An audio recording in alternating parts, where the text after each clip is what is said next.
लोकतांत्रिक कहे जाने वाले इस भारतवर्ष का सबसे बड़े त्योहार का आगाज हो चुका है। लोकसभा चुनाव के चलते पूरे देश में आदर्श चुनाव संहिता लागू हो गई है, जिसको देखते हुए प्रशासन पूरी तरह से अलर्ट है। खासकर किसी भी राजनीतिक दल के नेताओं द्वारा आदर्श चुनाव संहिता का उल्लंघन ना हो, इसको लेकर प्रशासन की ओर से विशेष व्यवस्था की गई है। इसी कड़ी में महाराष्ट्र के कई जिलों में प्रशासन की ओर से ये कोशिश की जा रही है कि किसी भी परिस्थिति में कायदा और सुव्यवस्था खराब ना हो और चुनावी आदर्श आचार संहिता का पालन हो। इसके लिए तहसील कार्यालय में सरकारी महकमों के अलग अलग विभागों, सभी राजनीतिक दलों और पुलिस विभाग की एक बैठक आयोजित की गई। भारतीय निर्वाचन आयोग की तरफ से लोकसभा चुनाव की तारीखों की घोषणा के बाद आदर्श आचार संहिता लागू हो गई है। इसके लिए आचार संहिता के कार्यान्वयन से लेकर चुनाव की प्रक्रिया खत्म होने तक की जानकारी राजनीतिक दलों के प्रतिनिधियों को दी गई। इसकी जानकारी खुद किन्नवट की सहायक जिलाधिकारी कावली मेघना ने दी। 16 के दिन इलेक्शन डिक्लेयर किया था ईसीआई ने। उसी दिन के अनुसार पूरा इलेक्शन भारत में 7 फेज़ों में होना है। उसी में से 15th हिंगोली पार्लियामेंट्री कॉन्स्टिट्यूंसी का इलेक्शन सेकेंड फेज़ में होने वाला है। तो इसके अनुसार हमें 26 अप्रैल का दिन पोल के लिए दिया हुआ है और 4 जून ये हमारा काउंटिंग का दिन होगा। तो इसके अनुसार 16 से जैसे ही इलेक्शन डिक्लेयर हो गया, एमसीसी लागू हो गया है।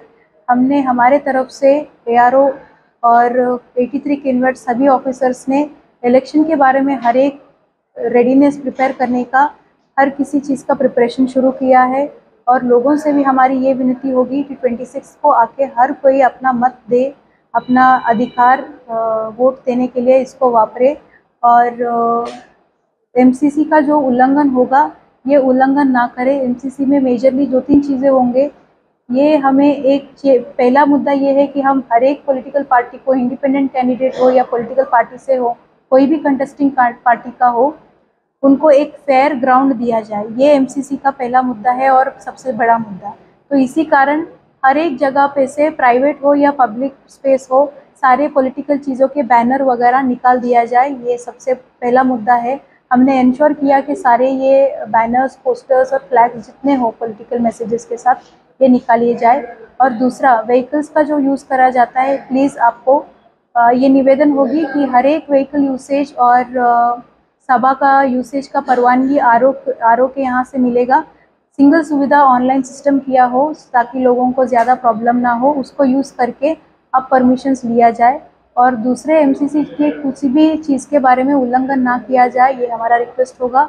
और 26 के दिन आके हर कोई हमारे किन्नवट के असेंबली कॉन्स्टिट्यूंसी से वोट दे और अपना हम 100% वोटिंग कॉन्स्टिट्यूंसी हो। इस बैठक में हिंगोली लोकसभा क्षेत्र के चुनाव अधिकारी, सहायक निर्वाचन अधिकारी, स्थानीय तहसीलदार, नायब तहसीलदार समेत बड़ी संख्या में प्रशासनिक महकमे के अधिकारी मौजूद रहे। दरअसल नक्सल प्रभावित इलाके में लॉ एंड ऑर्डर को दुरुस्त रखना पुलिस प्रशासन के लिए एक बड़ी चुनौती है।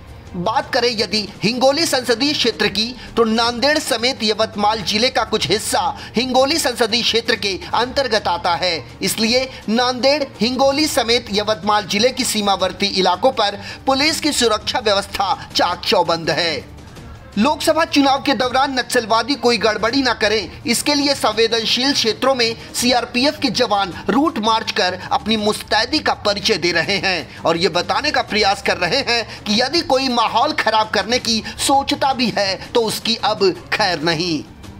निर्वाचन अधिकारी ने सभी मतदाताओं से अपील की है कि 26 अप्रैल को होने वाले लोकसभा चुनाव के दौरान ज्यादा से ज्यादा मतदाता अपने घरों से निकले और पोलिंग बूथ पर जाकर मतदान करें, ताकि एक अच्छे और स्वस्थ माहौल में चुनावी प्रक्रिया शांतिपूर्ण तरीके से संपन्न हो। वैसे आपको बता दें कि हिंगोली लोकसभा क्षेत्र के अंतर्गत कुल 6 विधानसभा क्षेत्र आते हैं और इस बार के लोकसभा चुनाव के दौरान हर निर्वाचन क्षेत्र में बड़ी संख्या में उम्मीदवार अपनी किस्मत आजमाएंगे, जिसके लिए यहां ईवीएम मशीन से या फिर बैलेट पेपर पर चुनाव कराए जाएं, यह भी एक चिंता का विषय है।